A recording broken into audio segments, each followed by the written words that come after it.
is a lesson. So when I run into rejection, I know it's only redirection. I see the blessings right beside me. The chances of quitting are likely. I do it like I'm in my Nikes. Don't make excuses, they never excite me. Boxes, boxes, I cannot fit in the boxes. Stop it, stop it. Quitting was never an option. Exhausted, exhausted. This passion is never exhausted. And you cannot stop it. Nah, you cannot stop it. Good morning, Knicks universe. Welcome back to another episode of the Knicks Morning Brew on this Wednesday, November 1st. Like always, I'm your guy Hector, hanging out with my bros, my guy Porto, my guy Jerry Ferrara, and the one and only Jiggaman Porto. He's gonna keep going with that. All right, well, that's good because you got me hyped. Because let me tell you, all three of you, 13-year-old me right now is bugging the hell out. All right, I was like, yeah, Christmas Eve last night on Halloween, a Knicks win, and we got John Starks on the show. How you feeling, Phil? How you feeling, Jerry? I'll let Jerry go. Listen, you are the one and only, but the one and only for me back in the 90s was John Starks. Arguably my favorite player on that 90s team. Always loved his story. It was so inspirational. Came up through the CBA. They used to talk about he was bagging groceries in Oklahoma City, and then he got called up to the CBA and bounced around. So amazing story and hell of a career. And I'm going to talk to him about this. I had the pleasure of sitting near him at a Knicks game, and I'll save my question for when he comes on. Right. But yeah, man, I Starks is my guy. Big fan. Very excited. And then Phil, last night, well, this is always better after a win. Mm-hmm. It is. I'm excited about the win. I'm excited that our team stepped up last night. But like you guys, the excitement for me is the fact that arguably not just my favorite 90s Knick player, but my favorite Knick of all time, John Starks, will be joining us. And for me, an underdog story is always a better story. Like, there's people that since day one, they played basketball and their dad was an athlete and, they followed that trajectory. That's all great. But to see someone come in and make an impact the way he did, truly changed the way that I saw basketball. It's the one thing that, like, I could say, growing up, my dad really instilled in me was a love for the Knicks and a love for John Starks. So salute to my pops for that. So I'm excited. I'm not even going to delay it because we got the guy. So why are we going to waste any time talking to each other when we can talk to him? I mean, I love you guys. I do. I do love you. But I mean, at this point, you might as well bring the man up, Phil. Go ahead and intro him. So without any delay, the number 3 jersey wearing basketball player of all time, our guy, John Starks. Hey, we got Starks in the building. How you guys doing, man? Good. How are you this morning, sir? Good, bro. How you doing? Good. Appreciate you taking time out this morning. Oh, you welcome. We got Knicks win last night. We got you this morning, John. We got a lot to talk about. Obviously, we want to talk about you, John, but we also want to talk to you about this Knicks team, all right? Because there's a lot of us that are super hype about our guys, and we want to get that John Starks insight, As a 13-year-old me bugging out right now, I'm like, you know what? If John says it, it has to be true. So that's where I'm at with this whole conversation. But Phil, go ahead, man. I'm going to let you start off with John. Yeah, John, so for me, when I look at the NBA now, we were kind of talking about this backstage, us guys just waiting to get the show ready. Like, there was a time where it was a rare thing to see someone shoot a three-pointer multiple times throughout a game, and now the game has completely changed, and you were the guy that for the Knicks was given that red light back then to be able to chuck up those threes because we all were like, all right, John's shooting it. It's all right. Anyone else, there's some questions, but if it's John, it's cool. So what are your thoughts like on how the NBA has kind of changed? And now you see bigs, you see power forwards, you see pretty much everyone on the roster, like shooting 3-pointers. Like, how was that, for you watching, where it was something like you had to have the confidence to shoot a 3-pointer back then. And now it's like, everybody can. Like even our guys, we've seen our big guy Hartenstein. Hartenstein could throw up 3 and swish it. So how does that make you feel as one of the pioneers of like New York 3-point shooting? Well, we want to definitely keep Hartenstein closer to the basket. We don't want him out there jacking up threes. Okay, let's get that straight. He can knock them down every now and then, but we want him inside, what he do best. Back then the 3 was more of a knockout punch, you know what I mean, or to get you back into the game or something like that. Now it's more of the offensive flow of the game.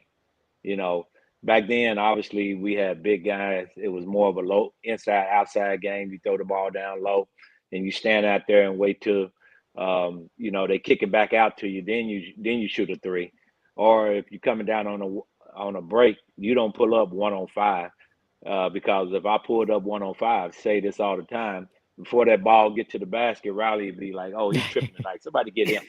You know what I mean? So. Nowadays coaches don't even bat an eye, and so it's just part of it nowadays. And yeah, you do have a lot of guys that can really shoot it at a high clip. Obviously, you're talking about Steph, you're talking about Clay. Mm-hmm. You can go on and on, Damian Lillard. You can go on and on with these guards. But now you have the big guys stepping out, trying to do the same thing. And I don't think that's good for basketball. I don't think that's good for a team, Get your big behind down low where you belong and let me do my job. Don't try to do both. We need you down low. John, you were a topic of conversation amongst my friends for quite a few days after the Knicks playoff game in Game 2. I had the pleasure of going to Game 2 versus the Heat in the second round. You were there. You were sitting next to Melo. We weren't that far apart, you and I. Yeah. That corner we were sitting in. That corner we were sitting in, right? The game in the fourth quarter was decided in that corner. Josh Hart got that crazy self-rebound off a corner 3 and hit another 3. But you were on your feet. I believe you were on the court. I won't rat you out. I think you were like on the court. And just the stuff you were saying. I definitely was. Yeah. the fire and passion that you were saying, I felt like, and this is what me and my friends are talking about, I think Starks could have went in there for the last minute and closed out the game defensively. You were so high. I don't know if it's because you were drinking the thin energy. I don't know what you had going on. You were. Could you have gone on with 60 seconds to play? Did you, in your mind, you're like, I can go in and close this game out defensively? Did I have to go run up and down the court? Now, if you're asking me to go in there, move, no. You didn't want to see me out there for 60. You want to see me out there for 6 seconds. But no, I was just so excited, man. It just, you feel, and you were there, obviously, you felt the energy in the garden back. You know what I mean? The fans was going crazy. It just felt like, the Knicks of the 90s. You know what I mean? Playoff basketball. Teams was grinding out a win because that was a tough series. Miami was no slouch, and we had to grind that win out, and just all the emotions came back inside of me, man. I don't know if you remember, the referee was running down court. I was so close to the court, I clipped him. He's like, sit your, you know what, guy? I said some things back to him. We looked at each other and we started laughing. You know what I mean? But you can just feel the energy in there, and I just got into it, man. Mm-hmm. Yeah, I was looking around. I'm like, this feels like the 90s. And then I'm remembering, like, you with the 3-pointers, the way you played defense, Tibbs being such a good defensive coach. I'm like, you would have been so perfect for this exact Knicks roster. But I do feel like the home court, which we talk about a lot, which the Knicks haven't really had the benefit of in the, because there's only been a few playoff appearances in the last few years. But I am of the belief, I really want to see the Knicks make a stand at home in the regular season and carry it over, because I saw with my own eyes, and you did too, how important that Garden crowd is, what you guys had in the 90s too. Yeah. So I'm hoping for just to be a strong home team this year. I agree with you 100%. That's what we banked on every single year, is making sure that we have that advantage going into the playoffs, because if you do get to a game 7, you want it on your home court, and you want that advantage, and it do make a big difference. And so, definitely. Home court is definitely, if they lost that series, it's probably because of that. You know what I mean? Going into Miami in game 6, I felt like if we could have beat Miami and get it back to the Garden, there's no way in the world we were losing that game. So Yeah. they did obtain home court advantage over them, so it plays a big part. So that's what, Coach Riley used to teach us all the time, every single game counts. And so you should win at least 80-90% of your games at home, then obviously, 50-60% on the road, and that's going to give you a advantage going into the playoffs. So definitely got to make sure that you win all those games at home. I want to ask you, John, because you brought up Pat Riley, and I want to just piggyback off of that. With the Knicks in the second round versus the Miami Heat, was Pat Riley answering any of your text messages, or was he just ignoring you for that entire playoff series? What you mean? What you mean? No, I'm talking about Pat Riley, his connection with the Knicks, his connection with the Knicks alum that were in the building. Was he just totally ignoring you guys? Coach Riley, every time we see each other, man, we just hug each other and we embrace each other. And, I have so much respect for him, and for me as a young player coming into this league, and when he got to the Knicks, it really helped elevated me as a player and took my career to a whole nother level. And because he taught me so much about being a professional. And that's what this game is all about. You hear all the great players talk about it, the work that you got to put in order to maintain a high level of play. It means so much. But when you got a coach that's already done that and had the success that he had, obviously with the Lakers before he came to the Knicks, and he just imparting those, experiences on you, you got to, grab that and run with it. And I did, and so I got so much respect for him as a coach and as a man, you know what I mean? And so, no, when we see each other, definitely, it's nothing but love. Awesome. Well, it's funny because I was going to say something. I heard you say that the ref was telling you to get off the sideline during the playoffs. So before I jump into that, because I have something I want to talk about there, I need you to tell us, John, we're going to take it back. We're going to go old school for a second, but I need you to rate this dunk. Okay, I'm going to pull this picture up for you. But oh, no. Jerry slamming it down in the Starks jersey. Jerry, you want to give us a little backstory on this? Now, John, full disclosure, that's a 9-foot rim that's bent down to 8.5. I'm not ready to say that. I'm 5'7", barely. It's a 9-foot rim that some of the big kids bent down to 8'5". But I was about to throw it. I lived in that jersey. Go back to that picture again. Look, he's off the ground there. See the girl in the red jacket? She loved it. She loved it. You jump higher than Djokovic. That's for sure.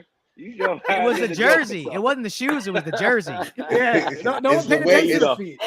It's the way the back foot is pointing, Jerry. That's what it is. It's literally just how it's infuriating off the ground. It's so funny though too. I used to try to get the kids in the school. I think the first time I ever learned about a down screen to free up a player for a curl jump shot was you. That was such an iconic play that the Knicks always ran, you coming kind of off the curl. I used to try to get the boys to do it in the schoolyard. They're like, we're not setting no down screens in the schoolyard, man.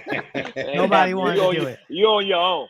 On my own. You on your own in the playground. I mean, Phil and I, growing up, that is my real brother. We used to rock, paper, scissors, who was going to be John Starks when we played with our friends. No, I'm wearing the jersey today. No, I'm wearing the jersey. My mother used to have to break us up, guys. It was really bad. Yeah. But John, you messaged a conversation with the ref, which for me growing up, I used to literally use the line, "Don't make me headbutt you like Starks." That was my go-to as a little guy. All right. So for you with this Knicks team right now, who has that John Starks grit? Who has that same mentality? Because it's debatable, but most Knicks fans will all say you are kind of the face when it comes to what the attitude and what the meaning of a Knicks player is. Who do you see that in right now with our current team? Well, I be honest with you. Truly being honest with you, I see it in everybody out there. They go play hard, and whether they get the job done or not, these guys lay it on the line every single night. And that's what I love about this team. You know what I mean? They're always going to be in games. They're always going to give themselves a chance to win because they play so hard. And that's a testament to, obviously, to Tibbs and the coaching staff over there, getting these guys to go out and play very hard. Some nights you're going to have it offensively, but you can have it every single night on the defensive end of the court. That was our trademark in the 90s. It's no matter what goes down, we're going to play our butts off on that end of the court. You know what I mean? Because the offense come and go. You see even the best offensive teams go through cold periods, during the season. And so, but they can always hang their hat on the defensive end of the court. And those guys do it very well. And that's why it gets me so excited about this team and them having a chance to go as far as they want to, take this team too. And so I'm excited about it. And, if you have to attitude wise, every last one of them had it. You know what I mean? Yeah. I think Josh Hart, obviously being a Villanova guy and the way he played, and obviously donning that number 3, I love it. And but the whole team has it. They go out there and they compete, and that's what I love about it. Yeah. So it's funny that you bring up Josh Hart, because last season when he came, that was one thing we talked about on the first few episodes, is if you were going to show up and have the cojones to wear number 3, you better come play like that. And he did, and so we were like, all right, he gets a pass. But I have a question for you, because you were talking about being on the court. There was another time you were on the court that I absolutely loved. And that's as the whole garden is screaming, hey, goodbye. You are on your feet, pointing to the exit and singing with everybody in the audience. And to me, that made me go, this is the kind of MSG crowd that I remembered from the 90s basketball that I loved, where everyone rallied behind the team. And it was they're fighting on the court, but we're fighting in the stands. Everybody is there. So as a player from that era, how important is it for Knicks fans to not be, swayed so easily by wins and losses, but to actually dive in and support your squad in the good and the bad, so that moments like that can actually be worthwhile? No, it means a lot to players when you know that your fan base is behind you, no matter what goes down. One thing. I'm about to say, I think we lost John. Right? You start hearing the Matrix coming. Beep, no, I'm back now. I'm back. Coming back. There he is. There you Always go. comes back. Always comes back. But now, what I was saying is that what I love about Knicks fans, they don't say you guys, they say we. So they just invested in this team as we are. You know what I mean? And they appreciate when you go out there and you lay it on the line. That's just New York in general. You know what I mean? Because people have to get up and go to work to make a living every single day. And they got to put in 8, 10, 12, 14, 15 hours sometimes just to bring home food and put on their dinner table. And so when they sit down and watch us play, especially back in the 90s, they appreciate that we're giving 110% because they do that on a daily basis. You know what I mean? And they appreciate when players go out there and lay it on the line because they land it on the line every single day. And us as players, especially back then, we appreciated them. You know what I mean? More so than anything else, because we know, it's a grind here in this city.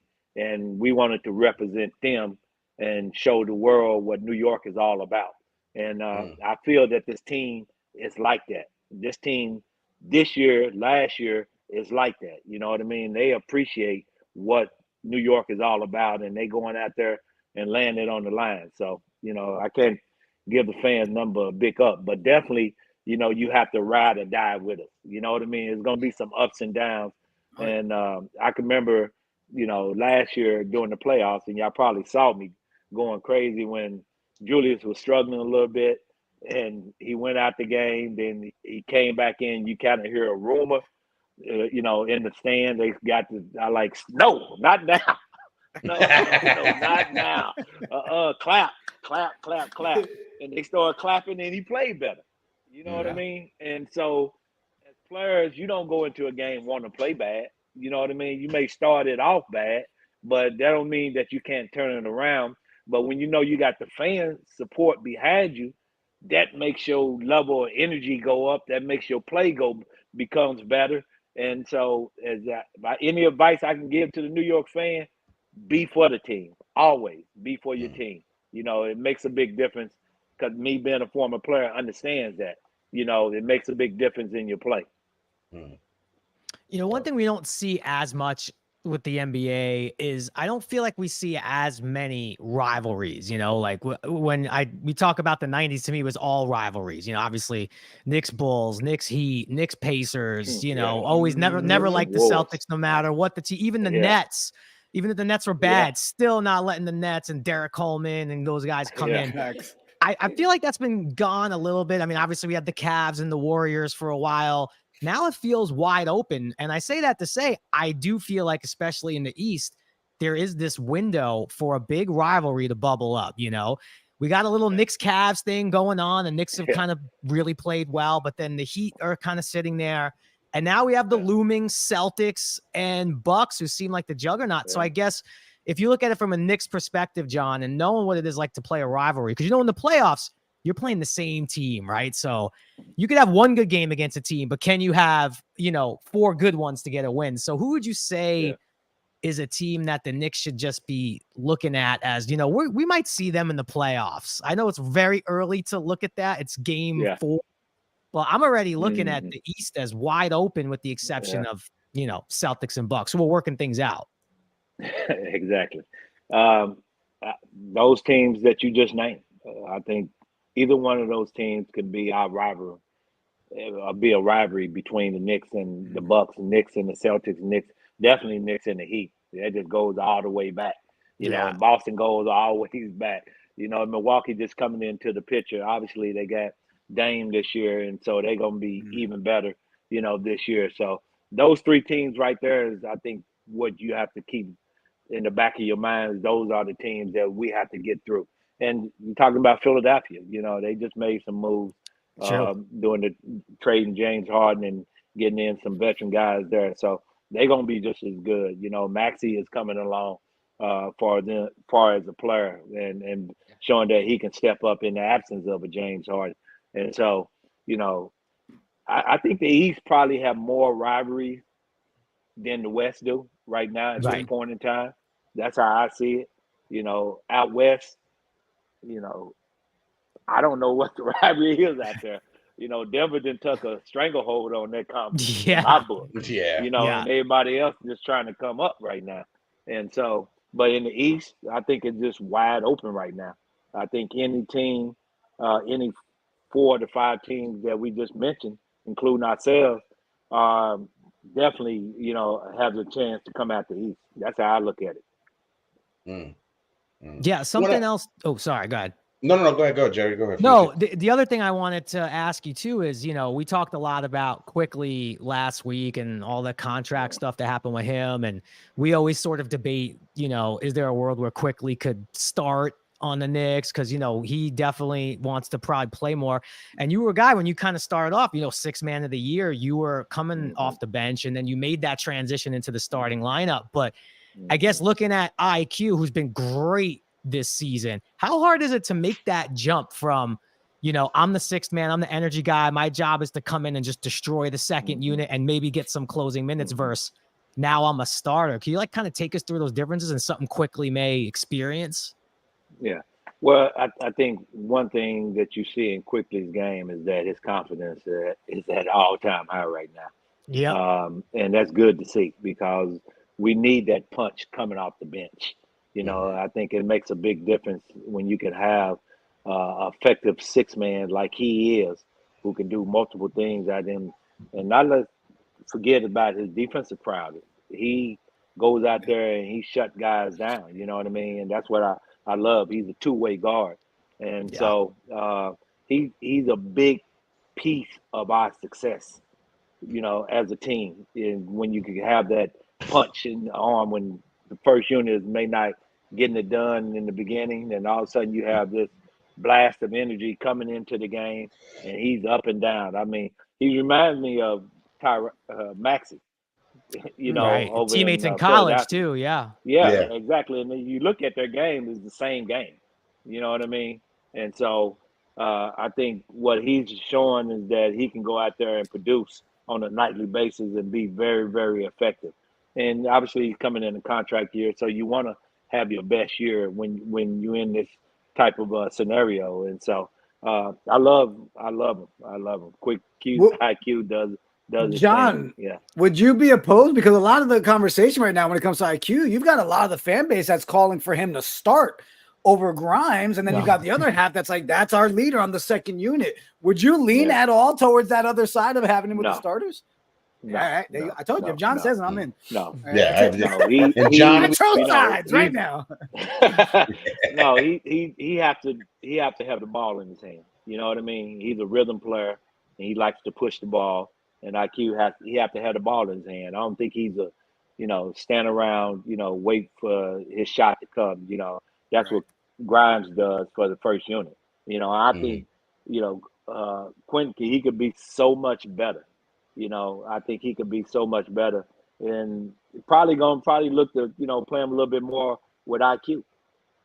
I think you can just throw him out there and say, hey, I want you to go score, because he's proven that during the summer that he has a little bit more than just stand around and shoot jump shots. You know what I mean? So he has a little bit more to his game, and I think if eventually they get around to playing him on that second unit with IQ, where they can just get up and down and let him just be who he is, because he showed that he can do that in college, and he showed during the summer that he can do that. And I think he just kind of get stuck in that corner. You know what I mean? And I know from a score standpoint, me being that player, I hate when I'm not touching the ball every time down the court. You know what I mean? You lose rhythm. And I think if we can get him somehow mixed up in that IQ range where him and IQ can get up and down along with the second unit, I think he's going to be much, much more effective for us too. There you go, John, chat. You heard it here. John said it. All right. Enough with the conversation. It's over. All right. That's it. Put a pin in it. The conversation is done. No, but John, I want to ask you, right? Because you came into the league 88, 89. You played until 2001, 2002. So you was able to play between like 3 different decades. And there's a lot of discord that's going on right now about like how the 90s and the 80s. Can you speak on the style of play in the 90s and how it's changed to what Phil pointed out earlier on the episode about the 3-point shooting? Can you just let fans just know and just end that conversation that's going on Twitter? I really don't get into Twitter, but the smart. The game smart. The game back then obviously was a more physical brand of basketball. It's more what you saw in the parks. You know what I mean? You don't see that style of play no more. It's more about trying to embarrass somebody, cross them over, throw the ball off somebody. Man, you can imagine somebody throwing the ball off my head. Oh my God. I would shut it down right then and there. You know what I mean? So, guys comfortable with being clown. Back then, guys wasn't comfortable with being clown, because after you clown me one time, you better believe something coming your way the next time. So that's just the style of play back then. It was more of a, like I say, more of an inside-outside game, more of a physical style of brand of basketball. Now it's more just wide open, spread the court, and see who can take who one-on-one. You may have a couple of guys who was great one-on-one players, obviously Michael, and you can take a few more guys back then, but it's more of a team concept of basketball. You know what I mean? Move the basketball, run plays, and this and that. Just don't give the ball to somebody. Okay, everybody spread out. Now we just looking. Okay, he going to go between his legs 15, 20 times. Okay, behind his back. He going to drive. Okay, here comes the guy. Then he going to kick it out. It wasn't that style of basketball. So the game is different in that way. These are some of the most incredible athletes that I've seen, in a while. These guys are, as far as their athleticism, it's crazy. I mean, crazy. You know what I mean? Their ability to do things. And plus, they let you handle the ball a little bit different than we could handle the ball back then. You couldn't, do this. You couldn't do that. As soon as you do that, that's a trap. That's carrying or what have you. You know what I mean? So they get away with a little bit more on the way they handle the basketball. And so it's totally different. People always ask me, could these guys play back then? Yeah, some could. The Stars definitely could. But a lot of them probably couldn't handle the physicality of what it took in order to play the game back then. And you had to be tough-minded, you know what I mean, and in order to play the game. I was about to say, not just the physicality, guys, right? Could you imagine some of the players now just hearing the things that would come out of John's mouth back then? I remember an interview you did, John, where you said, I used to run my mouth a lot because I knew I had you and Oakley right behind me. I'm like, you know what? If I had those two behind me, I could only imagine the shit I would say. Yeah. But just like people's feelings would be hurt. Like you going in your neighbor's backyard, and you the little fella, but you got two big brothers. Yeah. You gonna talk out your neighbor like, oh, boy, I want to hit you so bad. But I know the monsters over there. I can't touch. Well, guys, I want to be respectful of John's time, and before he goes, I do want to jump into a little bit of his thin energy. Phil, I know you had one more question for John. Too. If you can go ahead and do your question with John, and then let's jump in with that because I believe we have your partner Michael as well from Thin Energy, and I have a lot to get off my chest when it comes to this drink. I need you to guide me, but go ahead, Phil, before we jump over. So my last question is something you talked about a little bit before about Grimes, because we've talked about how I think his ceiling has not even been close to hit, because if you look how he used to play in high school and early college, like he was great as an actual facilitator, like the way that he would find players, the way that, he would be able to drive to the basket, but then also catch and hit a three. His game reminds me a lot of what your game was, the fact that you had a little bit of everything in your arsenal to make a defense pay. So my main question, someone actually hit me up on Twitter and was like, yo, you love Grimes as much as I do. Tell John Starks to mentor him, because if he got a little bit of John, it would be game over. But what is it going to take for us to actually see that? Because I feel like it's going to be hard in that starting unit with as many ball-dominant ISO players as we have to be able to see him kind of get the keys to be able to do that. So what's it going to take for us to actually see that potential? Because I personally don't want to see a day where Grimes goes somewhere else and then we see that potential unlocked and we're all like, crap, we had that. We could have done that. Yeah.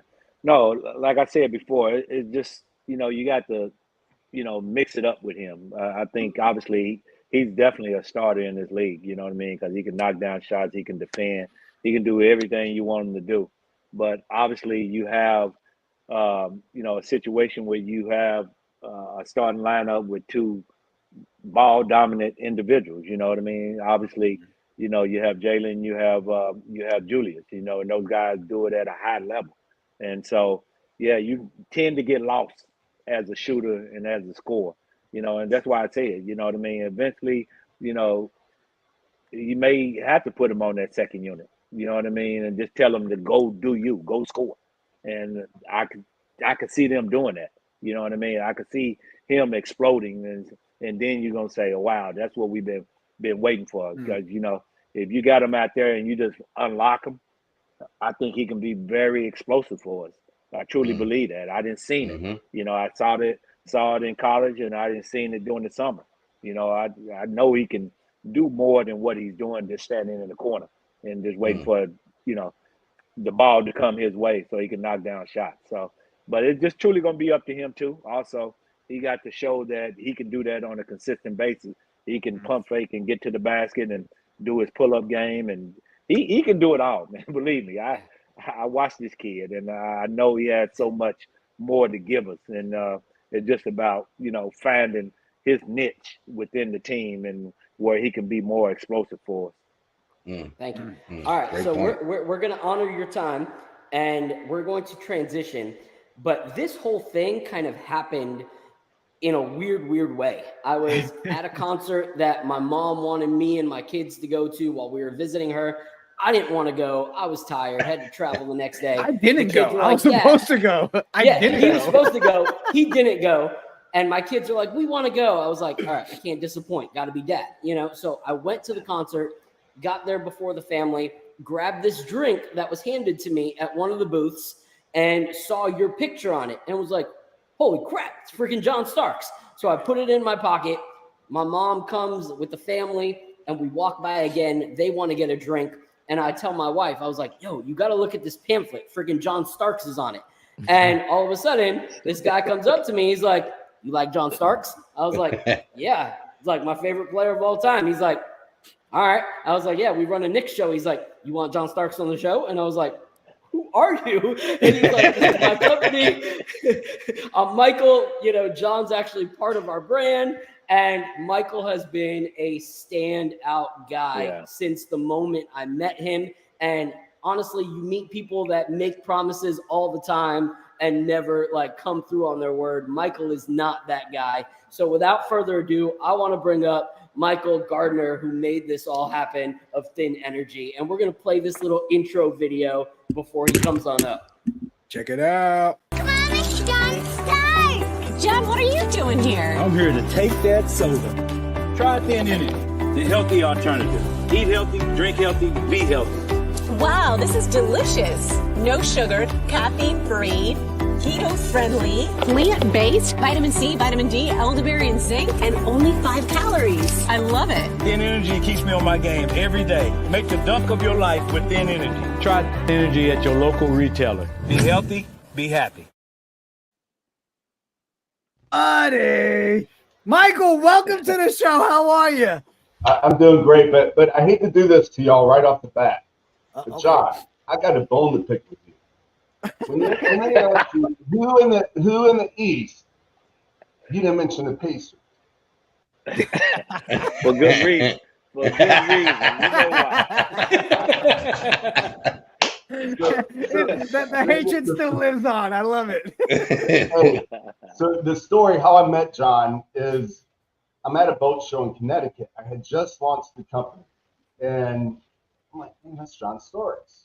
And he owns a cigar brand, and I go over there, walk up to him, I said, man, I got a bone to pick with you. He looked at me like, who's this guy?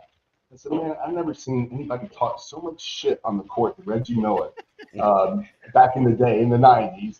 And John's like, I said, I used to train a lot of the Pacers and Colts when I lived in Indianapolis. And, I said, but John, you know one thing about you, you backed it up. You might talk it, but you backed it up.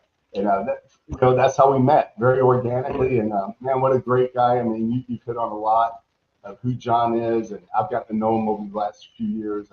And just a great person. And I've been blessed to have him part of the team. And the one thing about John, the way he played on the court, that's how he is in business too. He's a grinder. Just let's go make it happen. Let's go do this. So it's just gave him the brand when I met him. A week later, he calls me and says, "Man, I love this product. I'm going to be part of it." And that's how it happened. Dope. That's amazing. That is so awesome. Well, it's funny, guys, because everybody that watches our show and people that know me, I am the 5 monsters a day energy drinking guy. Okay. Oh, yeah.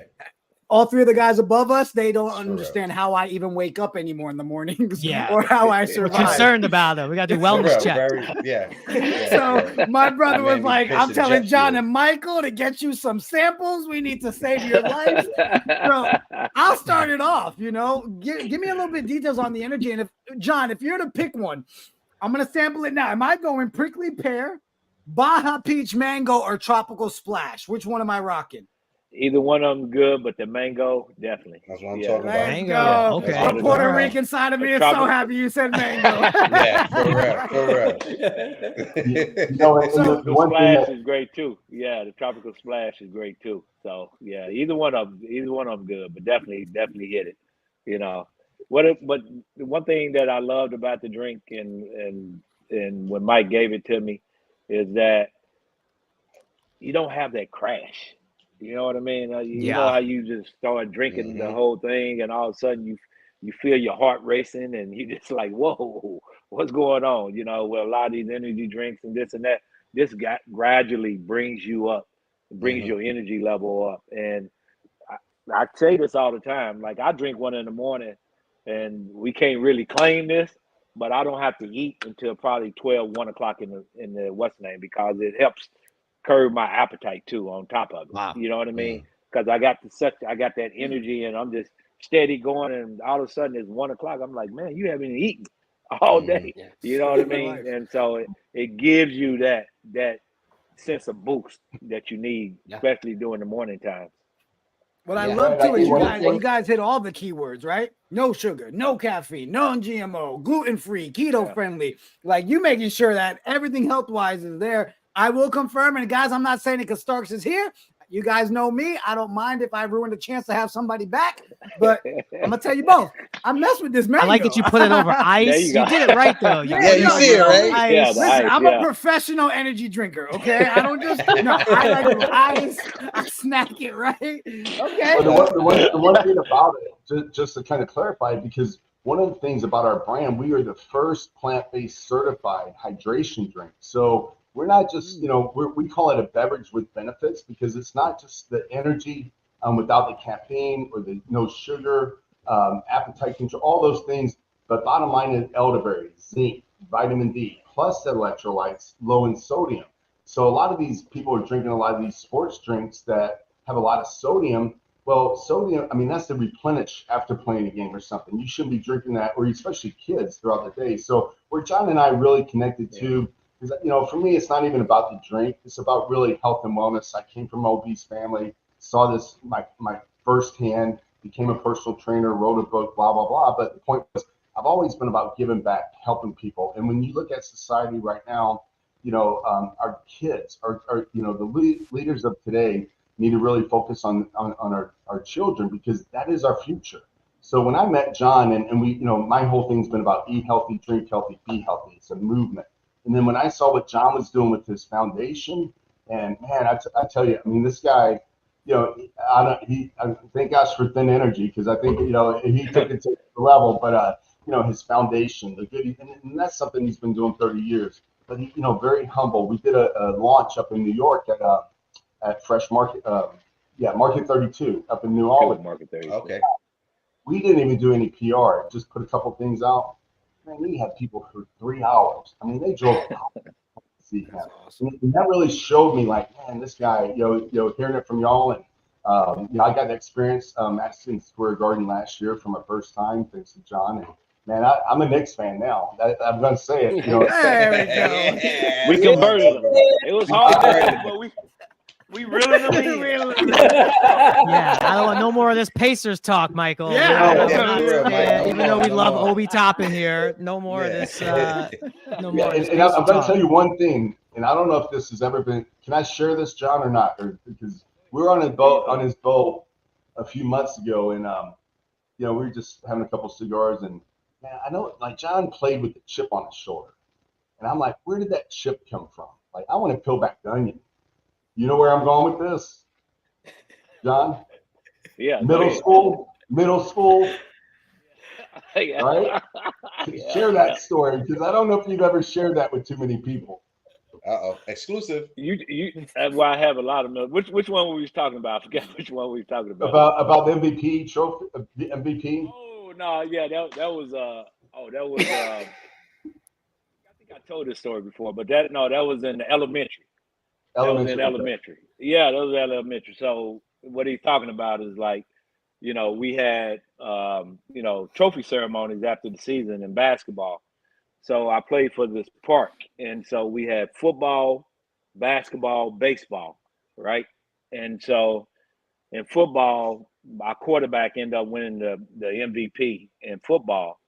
So in basketball, he was my running mate. He was my backcourt mate. We both was averaging 20-some points a game, right?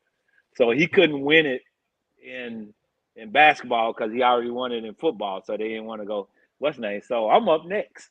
You know what I mean? I'm at 20-some points a game and this and that. And all the kids, all my teammates congratulate me. We going to the awards. I have my grandmother there. And we sitting down at the table, and all the guys like, man, you're gonna get the MVP, you just blah blah blah. And this big old basketball sitting on the stand, a big basketball. And so my grandmother had all our trophies up on a mantle. And so that would have been the biggest trophy up on the mantle if I win it. Right? So I'm like, oh man, I can't get the biggest trophy over all my brothers and this and that. So we sitting there, coach get up,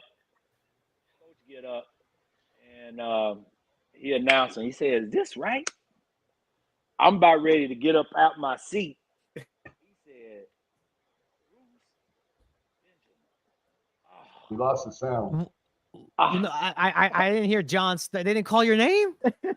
They didn't call my name. What? I'm 12 years old. Sunk down in my seat. My grandmother had to grab me, and I had to do everything I could not cry in front of all these people.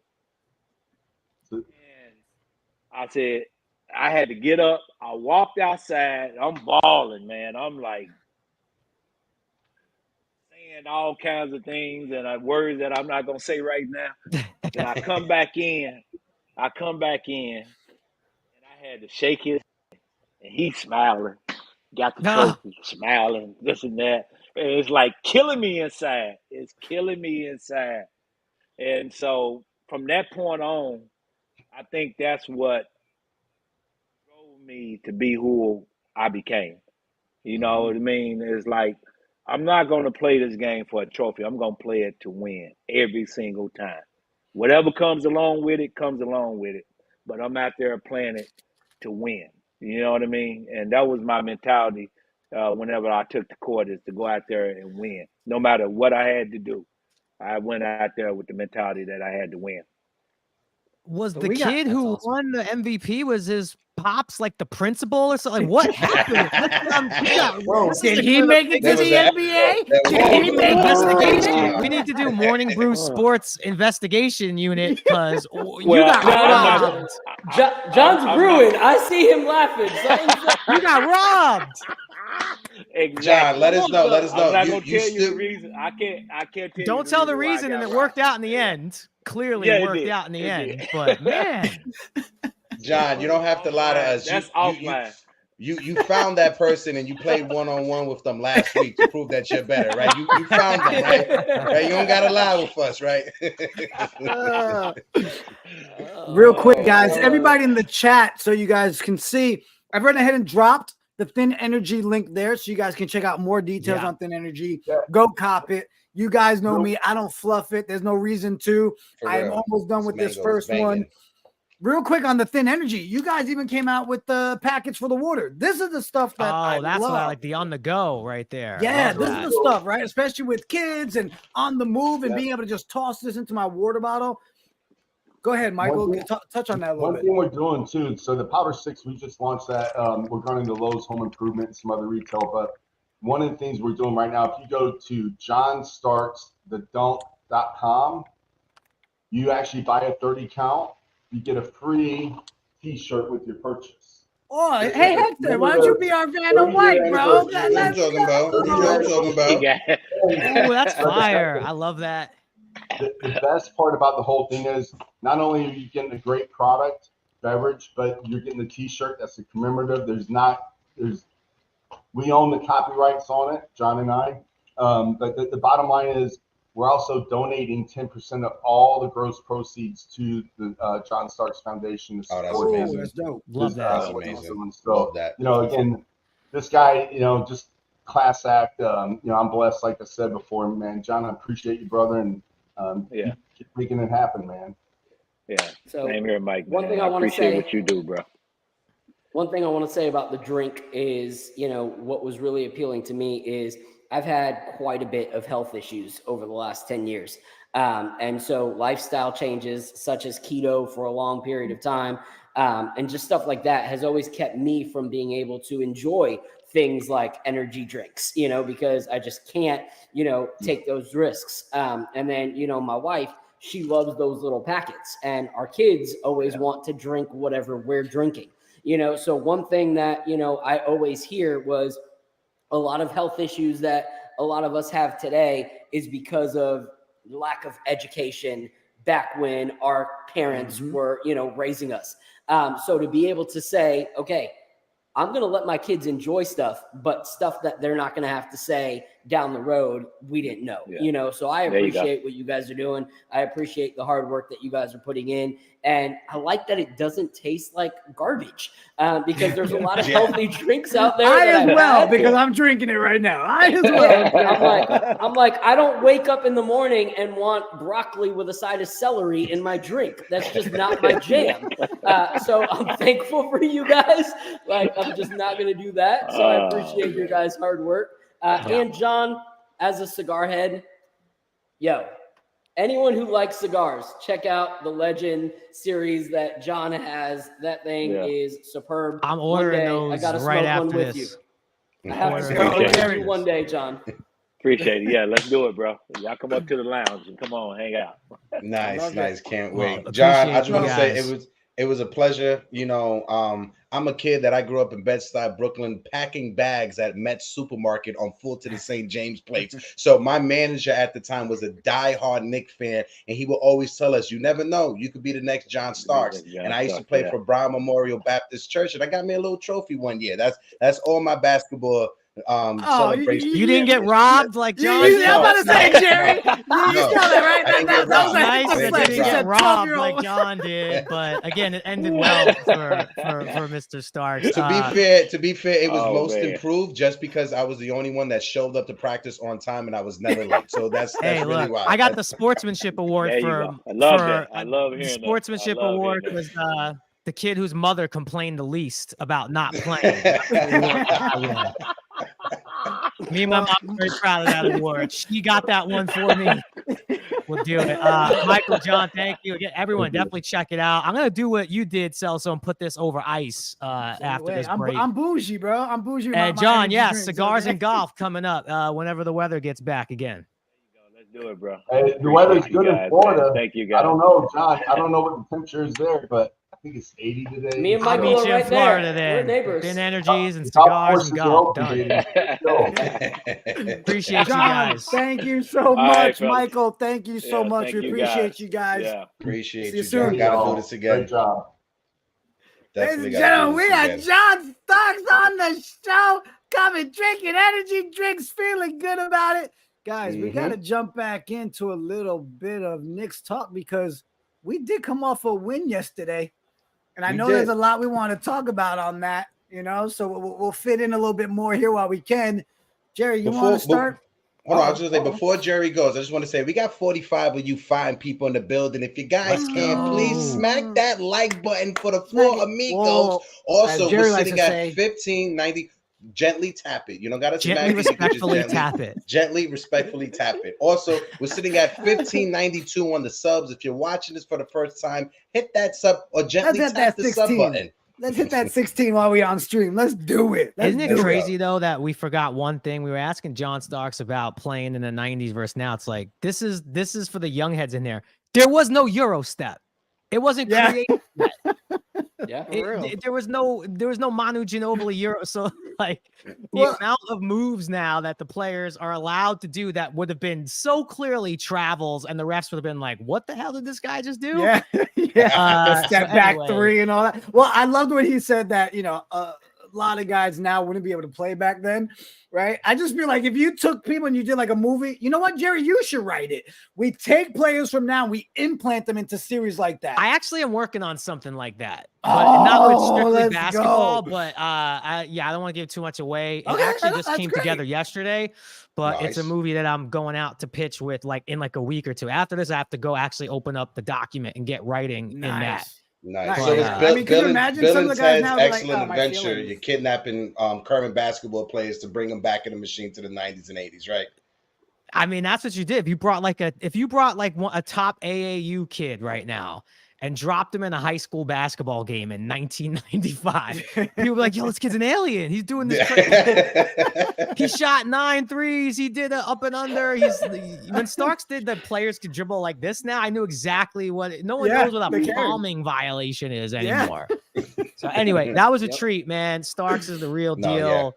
What a great show. And we haven't even really talked about, what went on last night and hopefully what'll go on tonight. So there's your segue, Portos.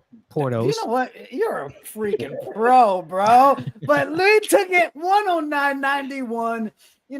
Let's keep the take short, and chat, please, you as well. Give us your takes on last night. But I'll start with you, Phil. Like, who was the highlight of last night's game for you, and what were your thoughts, bro? So that's crazy because I feel like it's a tie for me. For me, I continue to be impressed by the poise that even after all the contract stuff, Emmanuel Quickley has been able to show. Because he finds moments to impact games when we need it most. Like there's some players that can impact games in moments where it really doesn't matter. And you're like, oh, that was cool. They did well in that, sprint, but we were still neck and neck. It didn't really set us apart, But when Emmanuel Quickley does something like he did in the fourth quarter, where he comes in and he makes an impact, it's just good to see him stand up and be able to take all the drama that you must feel as an athlete, not getting your extension, and come in and say, I'm still giving 100%. So hats off to him for that. And then the second, Hartenstein. Like the fact that Hartenstein continues to be a force off the bench, it's crazy to me that we are so blessed that we can bring in our second unit center and we don't face fall off. A lot of teams don't have that depth where they substitute their center and that doesn't make them weak. At times, there's points in a game where I'm like, keep him in because I think he is a bigger strength in this game than Mitch is going to be. So seeing him be able to deliver and some of the freaking force that he went to the basket with, and just even listening to his interview, of the humility that he has in the game, I think it's great. We said it last season. At a certain point, he said, I'm not what the Knicks expected when they brought me over. I need to be better. And since that point, he has just continued to be better and better and better. And he has had a great start to his season. So those two were my highlights from last night. Yeah, I'll toss it over to you, Jerry, because I got to say it. The fan club is still going, people. I'm the president of the iHeart fan club, and he keeps proving it every time he's out there. How about you, Jerry? Who were the guys last night for you? So a couple of things stood out, and we saw, and that's why we talked so much before the season started in our earlier shows about shooting, floor spacing. We saw against the Pelicans when it goes bad and everyone is basically cold. No one shot well in that game. And you can say that for any team, right? The really good teams could win games when they're not hitting the open shots. They could still find a way. Knicks aren't quite there yet. But the consistency in the shooting, I thought Brunson got us off to a hot start in the first quarter. I couldn't resist. I'm sorry. I got to change my picture. I got to get a better burner. I thought Brunson got us off to a really good start, efficiently shooting to further off, like Phil's point, like Hartenstein for sure. But I just think Robinson and Hartenstein together played 48 minutes of flawless basketball at the center position, like just flawless. And no Jared Allen, so the Cavs, and no Garland. It was definitely a miss. But I thought really the consistency of the shooting with Brunson. Randall was more efficient. He didn't shoot, well percentage-wise. It wasn't great, but he still was very efficient. Wasn't really forcing things, still creating. And then, Quickley just off the bench is the early, after 4 games, front runner for 6th man of the year. If he could just keep this pace, I thought it was great. The key, though, that's why I said at the Starks is, all right, we did what we had to do on the road. I don't know if Garland plays tonight. I don't know if Allen plays tonight. Take care of your business, especially at home. We took care of our business last night. That's a game we should win 9 out of 10 times, if not 10 out of 10, because the Cavs were depleted. Yeah. And it's got to be the same thing tonight at MSG. I know back-to-backs are tough, and, they're going to make adjustments, as Brunson said. So just take care of business tonight. And I could have made that game last night. Trick or treat was over by 6:58. I could have made it. What happened? The whole walking and getting candy and exercising. Just like, am I really gonna leave the whole family's there, cousins? Am I really gonna walk out and be like, Daddy, I could have made it. I could have been there. I mean, we won't judge you on the show, but you can judge me. I judge you a little bit. Family first. No, but for me, it was a complete team victory yesterday. But for me, what stands out, RJ Barrett, even though he played 25 points, he was still 3 of 5 from the 3-point line. And his confidence, you just see he's just playing with a different confidence that we haven't seen from RJ Barrett. The way that he is slowing down the game when he's driving. We're used to RJ Barrett driving into the paint and just throwing up the first thing he could throw up. He is slowing it down, picking his spots, and picking when to attack and when not to attack. So the maturity of RJ Barrett is clearly seen in this early part of the season, 4 games into it. And it's crazy that you say that because he's been so good and so consistent at the start of this season that it's like I didn't want to mention RJ Barrett because the last episodes, all I've mentioned is RJ Barrett as my tweet. Like why we won that game. So it's like I don't want to edit, copy, edit, paste what I said last game. So I'm like, who else made an impact? But yeah, RJ's just killing it so far. It's definitely his best start in a long time. Like we talked about historically, if you look at him in the past, he gets off to a slow start, then comes around December, January, starts turning the corner. The 3-point percentages start ticking up. The field goal percentages start ticking up. And then it's a little bit of a roller coaster as we get into the playoffs. This is by far, and again, we're only 4 games in. I hope I'm not sending the jinx out there going into tonight, knocked on wood. Knock on wood. By far his best get off of any season yet that he's been in the NBA. So, man, if he could just do this consistently, it's a real 3-headed monster.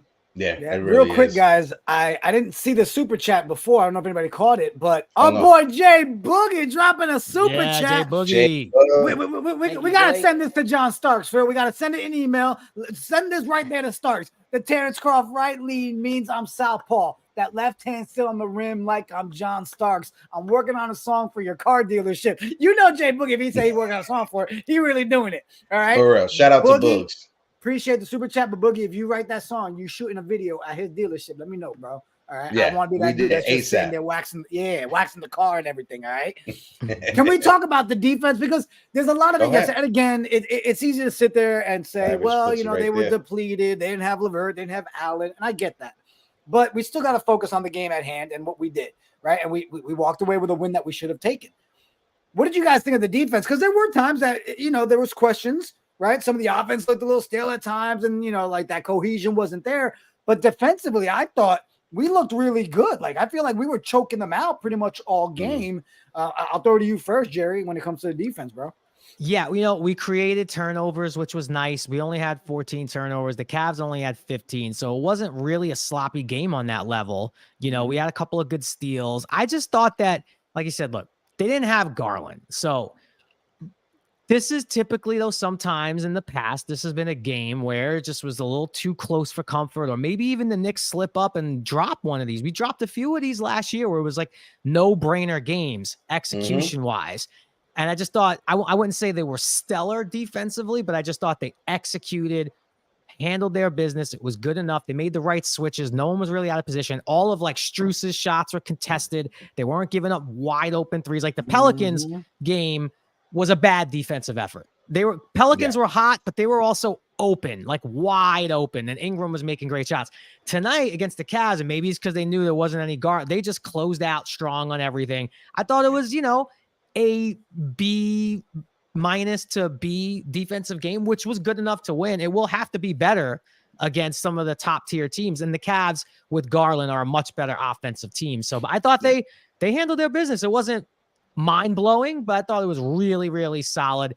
And you really just love to see Mitch and Hartenstein causing just havoc. They just were causing havoc everywhere. Yeah. So I'm gonna throw this to you because DSJ in the chat, what up, Delano Steele? He said we benefited from the Cavs not hitting their open threes. A lot of late closeouts. Touch on that because he has a point there, right? Strus was he couldn't find a shot for anything. Yeah. So to Jerry's point, it wasn't a bad defensive game. But I don't want to give us credit. There's certain things that I love to see, like the fact that Mitch's hands weren't just effective by going up this time, but seeing Mitch being able to deflect multiple passes, passing lane Mitch. It was great to see those kind of improvements. And if we keep seeing that kind of stuff, we can become a really good defensive team, especially with RJ doing what he's doing defensively this year. It's leaps and bounds to what it was last season. But to your point, in an interview with Donovan Mitchell after the game, they were talking about the game and, what tonight means, and how they just need to hang up that game and focus on tonight. And they asked him straight up, they were like, hey, what did this contribute to? Was their defense that good, or was it on your guys' end that was an issue? And Donovan actually starts to laugh before like answering the question, and then like regains his composure. And he's like, I'll just say this. We missed a lot of shots we should have hit. So to Donovan, it wasn't anything on the defensive end that he saw that was impressive or that threw them off. It was their lack of efficiency when it comes to their own shooting. So tonight, we need to make sure that we don't let that be the same answer. You know, that they hit those shots and then it's, oh, Donovan was right for laughing about it. But that our defense locks them down and doesn't allow them to have a night that then justifies, you know, his post-game interview. Yeah. Before I throw it to you, Heck, real quick, because that was a perfect transition with what Phil said. First of all, shout out Lawrence Tears, our boy Freezy. Yes, Uncle Freezy. $2 super chat with the great job, guys. Appreciate you, bro. And our boy Benji in the building. What up, Benji? Benji, what it do, brother? But what I wanted to say was you talked about we have a game tonight. Look at this segue. Ladies and gentlemen, if your asses have no plans tonight, come hang out with us in the playback. Jerry will be hosting playback tonight. Here's the dunk. At 7:30. That's the real dunk, by the way. We had John Starks on earlier, and obviously he has a dunk that's pretty famous, but this is the real dunk. That was the one right there. She knew, in the schoolyard with the upside down garbage can in the back. Yeah, 100%. So, guys, tonight, 7:30, hang out with us. You log in, you put your League Pass subscription in, you get to watch the game, hear us talk. Some of you will be called up to hang out, give your takes with us. I just dropped the link right there. If you click it, go sign up. That's the get right in the room. link. What? Playback TV, Jerry Opens and a new thing. Jerry Opens. Oh, you got to space out the. You got to space out the. Let's try that It's again. like a real book. You know the guy Jerry Opens. Jerry Opens. All right, here is the right link. Jerry, if you can make sure that link's right, drop it in there. I'll figure out a way to put it in there. I think that's right. Let me but find also the right just one. let people know, if you don't have League Pass, you could sign up with your cable subscriber. If you have Verizon, whatever cable subscriber you got, you get to sign up with your cable subscriber. As long as you have MSG or whatever TNT, wherever they're playing, as long as you have it on your cable package, you'll be able to sign up for it on playback tonight. And ladies and gentlemen, I got the right link in there now. There it is. Pro tip too, when you sign up with Playback 2, you get like a 7-day League Pass trial, so you can test it out. Obviously, if you ain't feeling it, cancel before the 7 days. You ain't got to pay no money. But we're gonna watch Knicks Cavs tonight. Break down. I'm gonna have some. You guys are gonna pop on throughout the year. I'm gonna do it once a week, and then, you know, I might just grab the remote and try to do like NFL Red Zone style, just bounce around. Not often I get to like, by the way, guys, I did this as an excuse because I have kids watching the Knicks games at 7:30's prime witching hours. So this is like the way I get to come down here and say, look, Dad's got to watch the game. I got work. It's work. Pro tip for all you listening. If you could turn your hobbies into work so you could tell your loved ones, I got to work, you win. You win. I love the fact that Jerry is whispering like this is not live on YouTube right now. You can hear them. They're everywhere.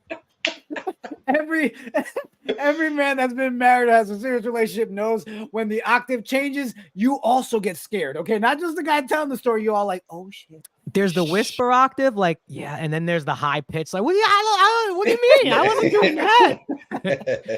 I just want to answer my guy Knicks NYC. Well, if you've never used Playback before, the actual game will be playing while we are hanging out and while Jerry is running. So we're in little boxes, the game's playing. And guys, I'm telling you, I already know how Jerry rolls. This isn't Jerry's going to be Michael Breen during the show. All right. No, we want to enjoy the game, but there's commercial breaks. There's times you want to say, oh my God, that shot was shitty, whatever. That's when we get to engage, have a good time. There's a chat room in there. It's a lot of fun, guys. I'm telling you, this is like the MSG broadcast. I loved Van Gundy last night and they were great, but like, we want Breen. We want Clyde. We're gonna chime in with thoughts, and then commercial breaks, halftime. Maybe we'll even bring some of you up there, you know, on the stage too, to chat with us a little bit. And just, I don't know. I think this is the future. I can't say that this is something I would do every game, but like, you know, Cavs on a back-to-back, sit down with your boys, pop a thin energy and just watch the game. I'll probably spike my thin energy with some vodka. It's gonna be great. Don't tell John. Don't tell John. I like how VR said you can write it off on your taxes too, guys. Look at that. You're learning. VR. Right. That's a guy. He's been doing that. He's been doing that. I want to ask you guys, because this is something that VR actually put in the chat earlier.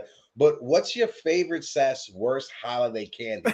For me, I can say my favorite holiday candy of all time, it's always going to be Kit Kat. I'm a big Kit Kat snob. I love Kit Kat, but I hate candy corn. Like I just despise candy corn. I can't stand it. It used to be bird feeder back in the day. Like I just don't like the taste. I just never liked it growing up. Yeah.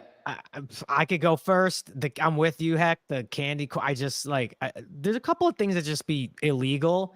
Candy corn, one of them. Like, there you go. Like, why? We don't need it. But then again, every time we've all met the one person who's like, oh, I love candy corn, and that's where you kind of do the. Yep. I look at them differently. That's the scariest Halloween costume on Halloween is the person who loves candy corn. Yeah, and I'm with you guys. Candy corn to me is someone who took the freaking wick out of a candle and colored it orange and brown and white and said, hey, this is something you're supposed to eat. It's absolute trash. Like, but let me ask you a question, though. Let me ask you a question. Can you guys admit, though, there's been that one time that you needed something sweet and that was the only candy right there and you were like, never. No. Not me either. No, I'd rather. All right. So, yeah. You thought we was going to be on board with you with that one. No. By the way, you thought that was ice cubes in this thin energy? That was candy corn. He was swirling around this thin energy, making that noise. That's hilarious. No, but it literally used to be bird feeder back in the day before it went mainstream and they started selling it in stores for people to buy. Can I get something off my chest real quick? Sorry, I know this is a Knicks show. This is Halloween related though. This is a Midwest. So as we know, I'm in Cleveland. Should have went to the game last night. Like I said, couldn't go. But I'd say 90% of the population here in Cleveland, whether it's the city or the suburbs, call my favorite candy something ridiculous, like an alternate name. Okay, I'm gonna spell it. I want to hear how you guys say it first to make sure you guys aren't weird like them. Okay. I'll just tell you what it is without saying the actual title. It's the peanut butter cup. That candy. What do you call that? Reese's. Thank you. Do you know what these maniacs out here in Cleveland call it? Reese's. Reese's. Bro. I'm like, wait a minute. Reese's. What? You mean a Reese's peanut butter cup? No, it's Reese's, like Reese's Pieces. I'm like, Pieces ain't a word. You're rhyming the name of the word. It's Reese's. Reese's. The family name is Reese. That's their last name. That's why they call it Reese's Pieces. That's the family name. So all night long, oh, Jacob, you got a Reese's Pieces. I'm like, I'm going to pull my hair out. They keep calling it Reese's Pieces. So anyway, thanks for letting me. I'll mute. No, I'm glad you got it up. No, that was good. Venting. It's okay venting. Because I know for a fact Hector's going to add that to his list of things that he doesn't like about Cleveland. First of all, I put that to bed just because Jerry's my friend, so I'm not going to bring that up for the rest of the season. So bridging the gap. Guys, before we wrap up, I'll start with you, Heck, and chat. Give us your takes as well. Back to back, we felt good about last night. It is what it is. They should have more guys back today. What do we need to go right? Where are you at with everything, Heck? Back-to-backs are always difficult because, the team that you just played against, they got more of a understanding on who you are just because it's less than 24 hours. I would say we got to limit our turnovers, right? Jerry brought up the turnover discrepancies. They had 15. We had 14. We got to limit that. And at the same time, as much as you can, Donovan Mitchell is going to get off his points. I understand that, but you got to try to limit Donovan Mitchell as much as you can. I'm not sure about the rest of the Cavs roster, if Darius Garland's going to play tonight or Karis LeVert. So if it's the same group that we faced yesterday, come with that same intensity. Mobley's going to try to get revenge on Mitchell Robinson and iHeart. Stay with the same intensity that you guys had last night. Don't let up when it comes to Mobley in the paint. Phil, I'm going to throw it to you before Jerry because Benji wants to know, is this the night where his boy So I went to Phil and not Jerry on this one. Can my guy Evan get a minute of action? Tonight would be a prime opportunity. Back to back. Jerry's got a friend in the chat on the Fournier train. Oh, Benji, I love you, man. You're my boy. You're my boy, Blue. I gotta start that off first. Blue. But no, not that I don't think that Evan's shooting deserves a few minutes out on the court. Like I really think that, he still can hit, good threes. I just don't see it happening in Tibbs' system right now. I just don't. And honestly, like with the fact that we haven't really seen a full game where we can say that it wasn't clunky in certain areas, I don't think adding something in, is going to make it less clunky, so for me, I don't see that happening. What I think needs to happen tonight, though, is we still have not seen Jalen Brunson back to Jalen Brunson of last season. Like, we just haven't seen that yet. It wasn't a bad game at all.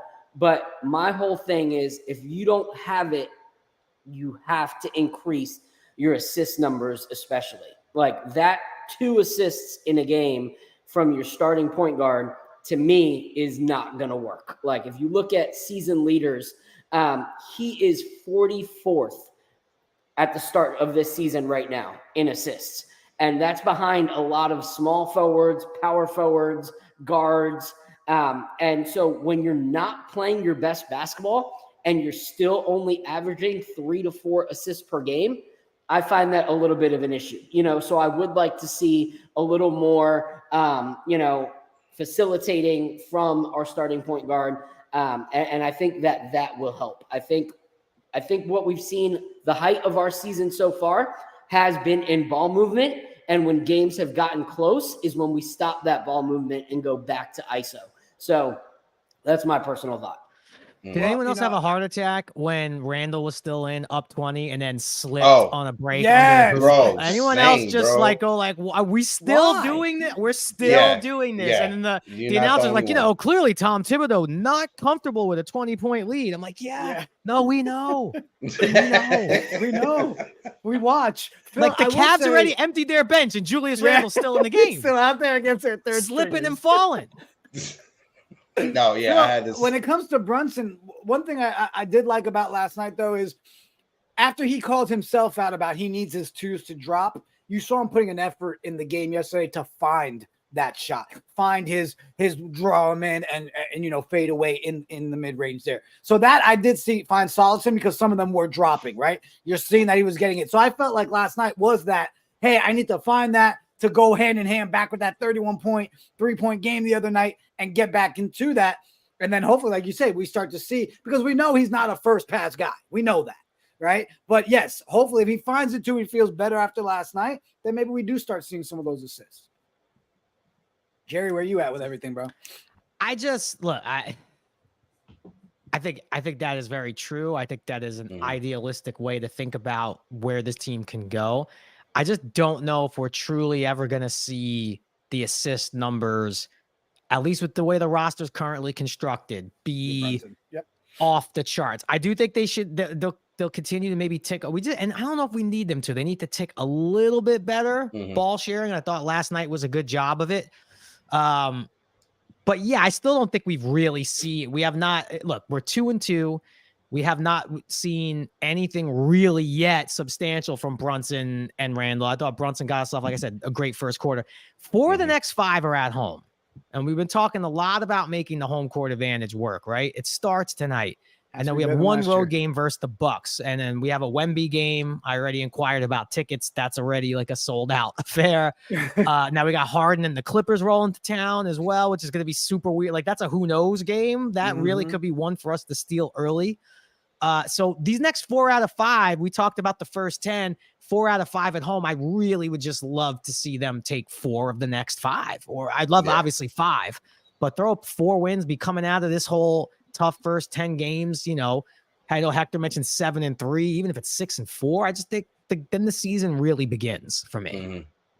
I just want to ask you guys, because Jerry, you brought up the Clippers in that trade that they made for James Harden. Do any of you guys think that's going to work out with James Harden, Russell Westbrook, Paul George, and Kawhi Leonard? Like, who's going to be the power forward? Who's going to be the primary ball handler with that group? It just seems like a very weird fit. And to see what Philadelphia got back in return, is that going to be a difference maker for Philadelphia trying to compete for one of those top spots with Embiid? I just don't see it working.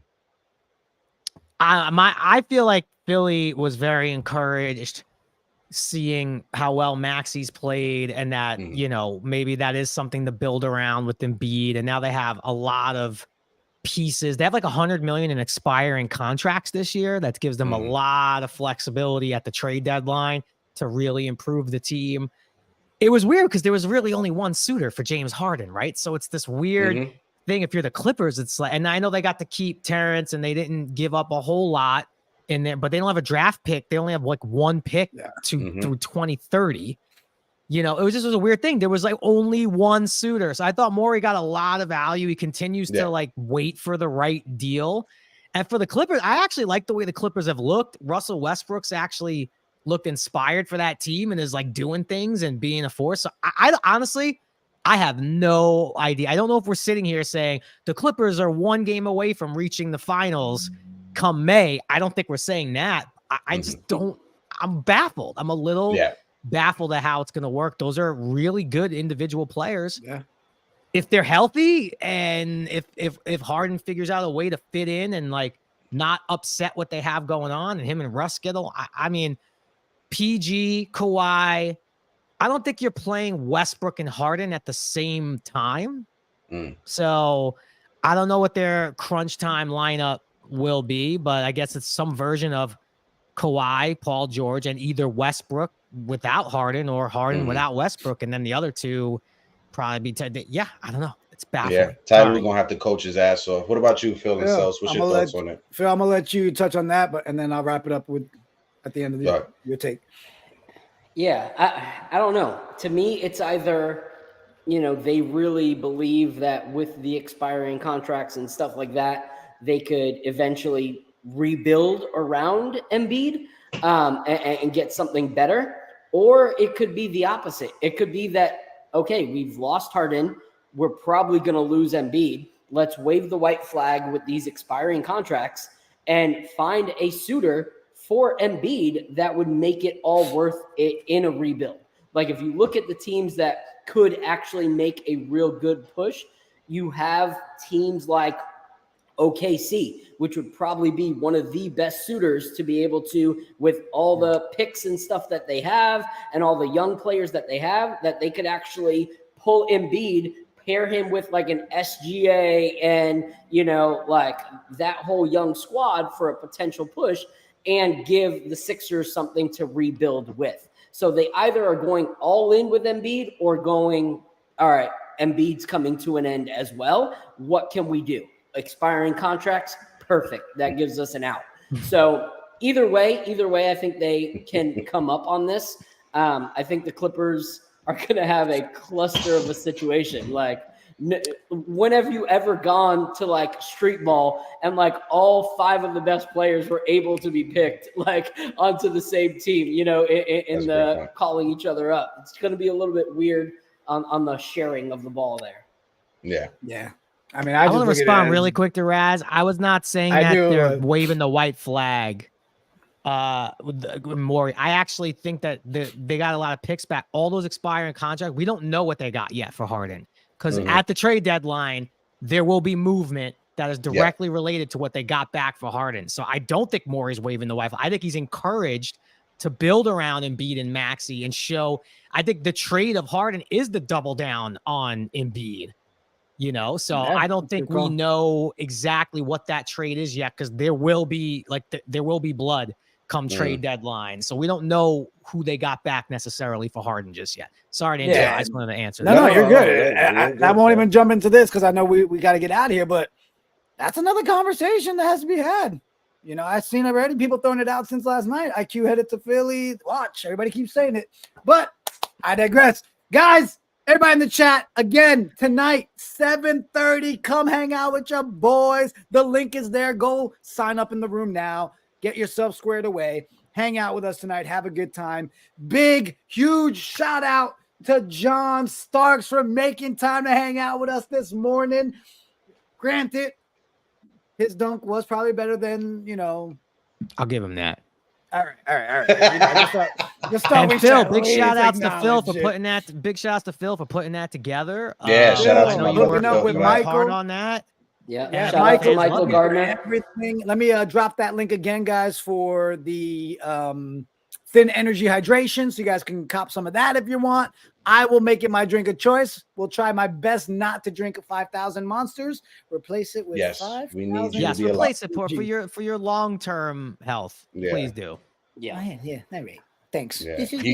When you took a sip of your mango drink, I just heard your kidneys fucking crying like, oh my God, thank God. When you took a sip of your mango and candy corn. Yeah. You know what? I'm done with you guys. Peace. We out.